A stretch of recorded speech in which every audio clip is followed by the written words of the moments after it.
தம்பி ஒரு நிமிஷம். வர்த்தக ரீதியா நாங்க 3 நாடுகளும் பலமானா மட்டும்தான் எதிரி நாடுகளை எங்களால சமாளிக்க முடியுன்றதுனால தான் நாங்க வர்த்தக ரீதியாவும் பலமாக போறோம். அதுக்கப்புறம் பாதுகாப்பு ரீதியாவும் இணைஞ்சு செயல்பட போறோம்னு சவுதி அரேபியா தரப்புல சொல்லப்பட்டிருக்குதுங்க. சவுதி அரேபியாவுக்கு அடுத்ததா இந்த டிஃபென்ஸ் அக்ரிமெண்ட்டை பத்தி துருக்கி எதுவும் பெருசா பேசலங்க. அதுவே பாகிஸ்தானோட அதிபரா இருக்க ஷெபாஸ் ஷெரீப் என்ன விஷயத்தை பேசியிருந்தாருன்னா, இதுக்கப்புறம் பாகிஸ்தான் நாட்டுக்கு எதிராக அவ்வளவு சீக்கிரம் யாராலையும் கை வைக்க முடியாது.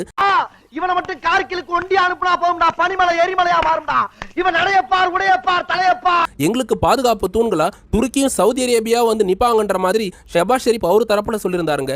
அவர் மறைமுகமா என்ன குறிப்பிடுறாருன்னா, இந்தியா எங்களை தாக்க வந்தா எங்களுக்கு பாதுகாப்பா சவுதி அரேபியாவும் துருக்கியும் வந்து நிப்பாங்க, அவங்களோட படைகள் எங்களை பாதுகாக்குன்ற மாதிரி மறைமுகமா ஒரு பொடி வச்சு அவர் பேசியிருந்தாரு.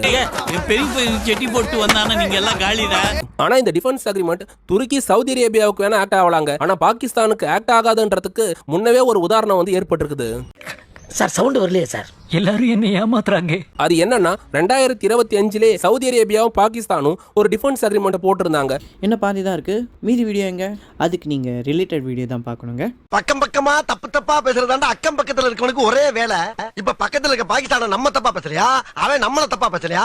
ஜேம்ஸ், நம்ம தொழிலை பத்தி அவனுக்கு மிக தெளிவா சொல்லு.